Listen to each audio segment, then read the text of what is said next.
Hi friends, I am Professor Kshitij Bansal. I teach law at Jindal Global Law School. The module that we are going to discuss today is about other types of group rights. In our case, we are going to specifically talk about women's rights. What would be the learning outcomes for you from this discussion? You would be trained to understand how women's rights is a group right and how it is different from other group rights which were discussed before this.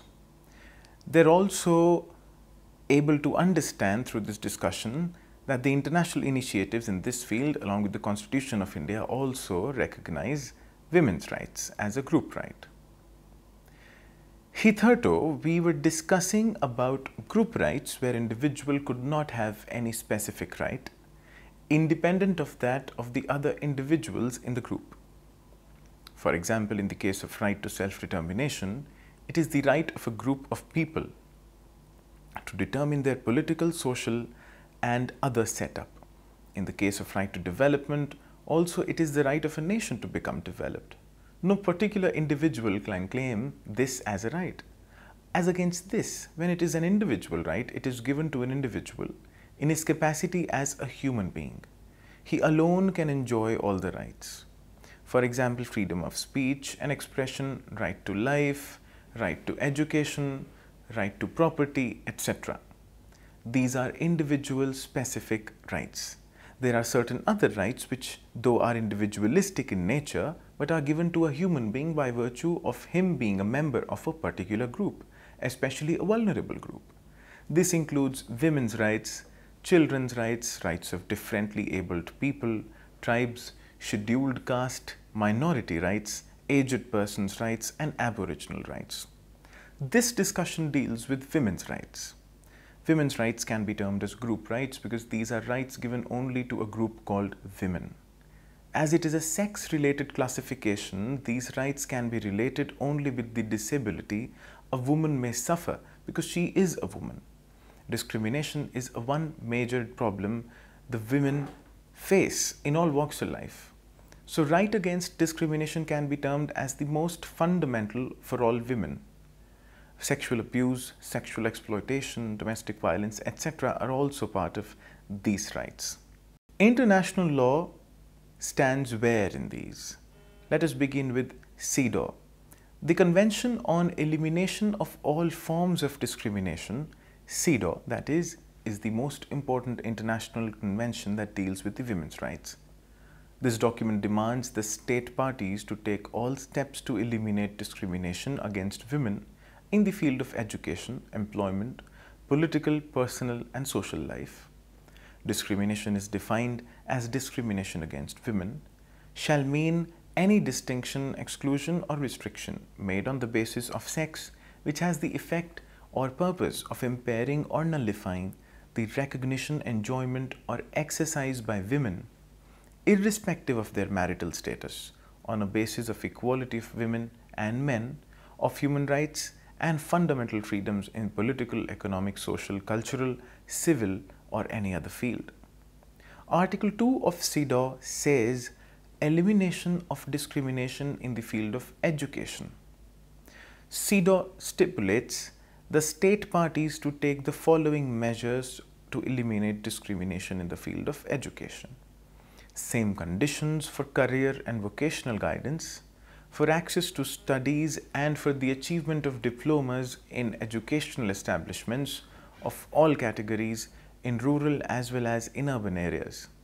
This equality shall be ensured in preschool, general, technical, professional and higher technical education as well as in all types of vocational training. Access to the same curricula, the same examinations, teaching staff with qualifications of the same standard, and school premises and equipment of the same quality. The elimination of any stereotyped concept of the roles of men and women at all levels and in all forms of education by encouraging co-education and other types of education, which will help to achieve this aim, and in particular by the revision of textbooks in school programs and the adaptation of teaching methods. Next, the same opportunities to benefit from scholarships and study grants. Fifth, the same opportunities for access to programs of continuing education, including adult and functional literacy programs, particularly those aimed at reducing, at the earliest possible time, any gap in education existing between men and women. The reduction of female student dropout rates and the organization of programs for girls and women who have left school prematurely. The same opportunities to participate actively in sports and physical education. Access to specific educational information to help to ensure the health and well-being of families, including information and advice on family planning. The CEDAW aims at making available all types of education to women, just as in the case of men. CEDAW next talks about elimination of discrimination in the field of environment and employment. CEDAW stipulates that state parties shall take all appropriate measures to eliminate discrimination against women in the field of employment in order to ensure, on a basis of equality of men and women, the same rights, in particular, the right to work as an inalienable right of all human beings, the right to same employment opportunities, including the application of the same criteria for selection in matters of employment, the right to free choice of profession and employment, the right to promotion, job security and all benefits and conditions of service, and the right to receive vocational training and retraining, including apprenticeships, advanced vocational training and recurrent training, the right to equal remuneration, including benefits, and to equal treatment in respective work of equal value, as well as equality of treatment in the evaluation of the quality of work, the right to social security, particularly in cases of retirement, unemployment, sickness, invalidity, and old age, and other incapacity to work, as well as the right to paid leave, the right to protection of health and to safety in working conditions, including the safeguarding of the function of reproduction. In order to prevent discrimination against women on the grounds of marriage or maternity, and to ensure their effective right to work, state parties shall take appropriate measures according to CEDAW.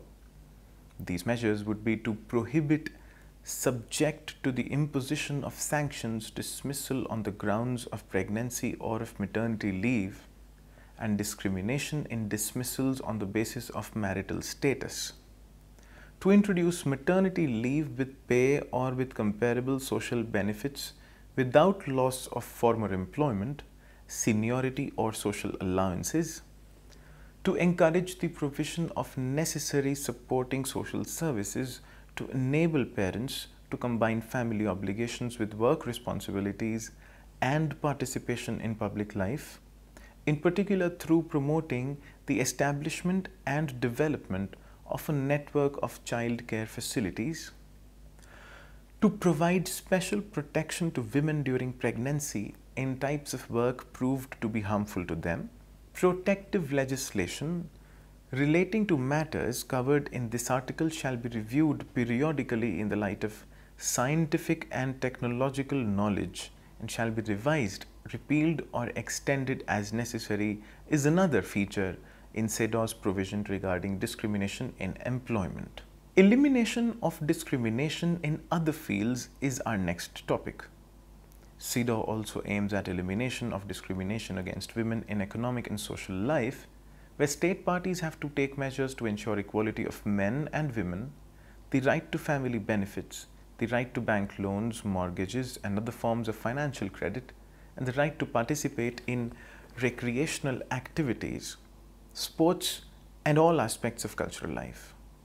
Rural women shall have the right to participate in the elaboration and implementation of development planning at all levels, to have access to adequate healthcare facilities including information, counseling, and services in family planning, to benefit directly from social security programs, to obtain all types of training and education, formal and non-formal, including that relating to functional literacy as well as inter alia, the benefit of all community and extension services in order to increase their technical proficiency, to organize self-help groups and cooperatives in order to obtain equal access to economic opportunities through employment or self-employment, to participate in all community activities, to have access to agricultural credit and loans, marketing facilities, appropriate technology and equal treatment in land and agrarian reform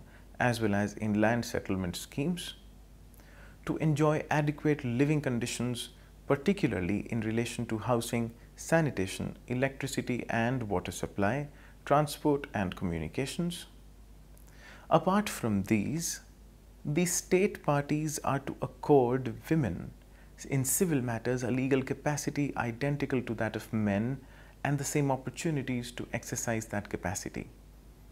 Women shall be given equal rights to conclude contracts and to administer property and shall treat them equally in all stages of procedure in courts and tribunals.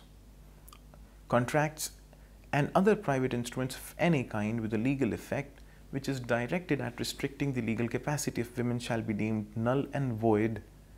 Women have the same rights with men regard to the law relating to the movement of persons and the freedom to choose their residence and domicile. Next would be the elimination of discrimination in matters related to marriage and family. CEDAW stipulates, state parties shall take all appropriate measures to eliminate discrimination against women in all matters relating to marriage and family relations, and in particular shall ensure, on a basis of equality of men and women, the same right to enter into marriage, the same right freely to choose a spouse and to enter into marriage only with their free and full consent,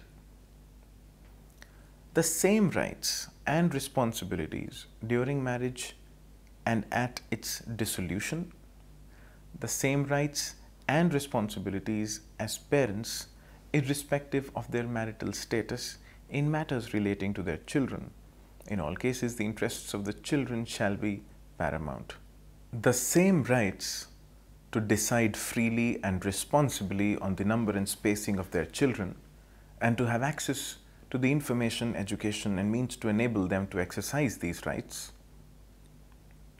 The same rights and responsibilities with regard to guardianship, wardship, trusteeship and adoption of children or similar institutions where these concepts exist in national legislation. In all cases, the interests of the children shall be paramount. The same personal rights as husband and wife, including the right to choose a family name, a profession and an occupation.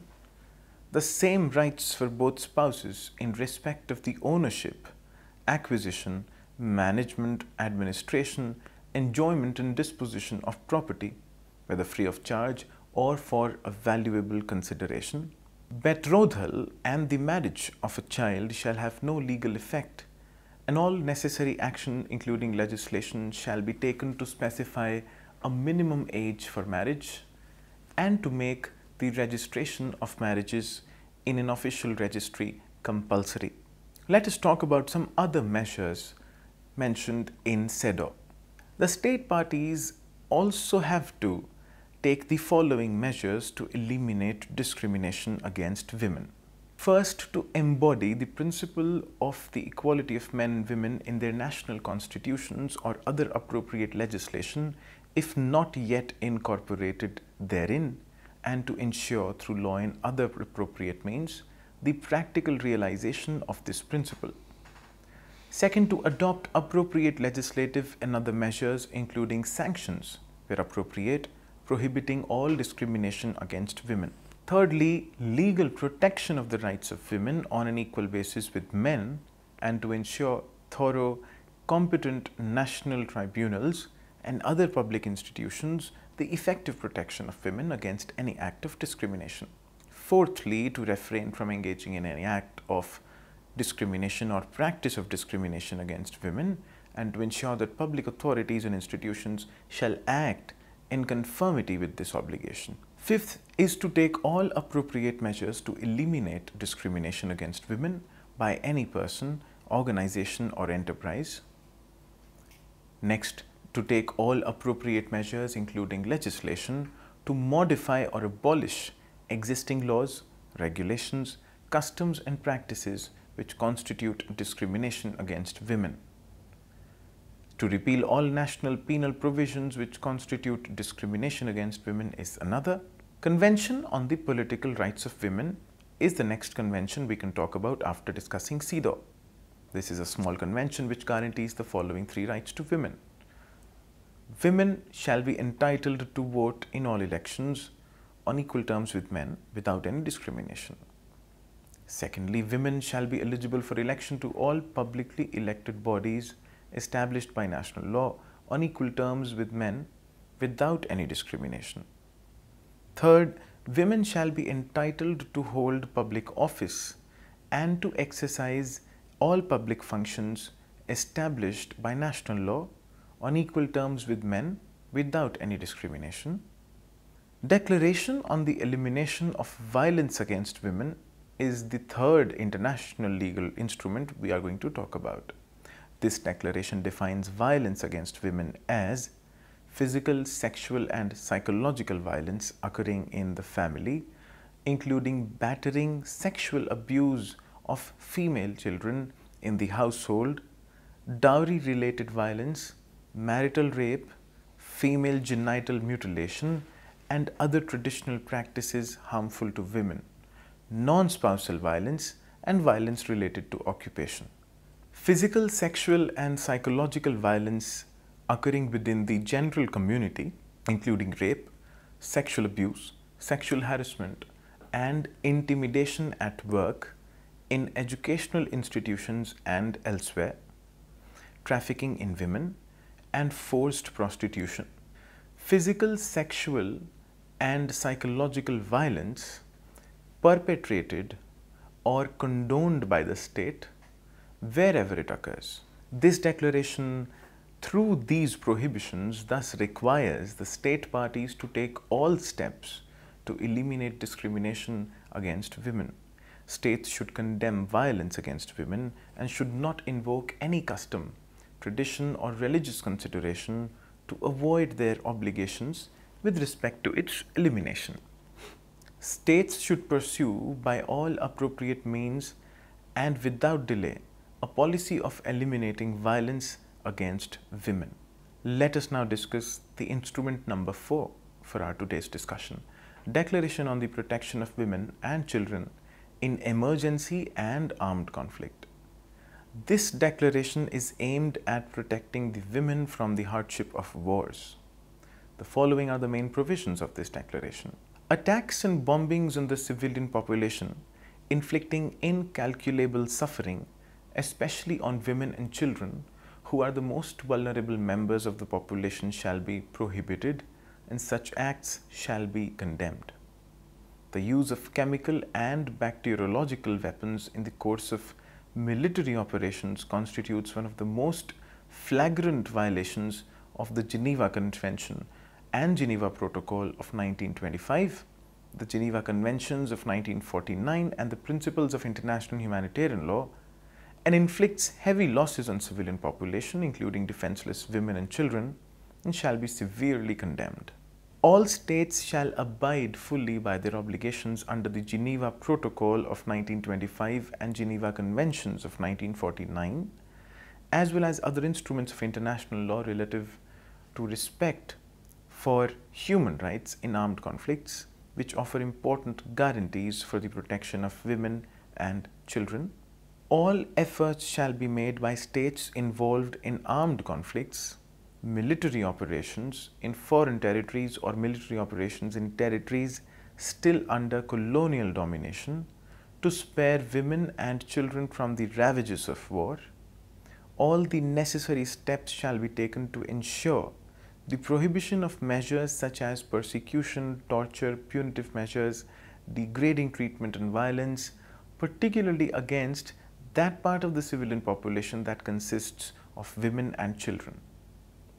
All forms of repression and cruel and inhuman treatment of women and children, including imprisonment, torture, shooting, mass arrests, collective punishment, destruction of dwellings and forcible eviction committed by belligerents in the course of military operations or in occupied territories shall be considered criminal.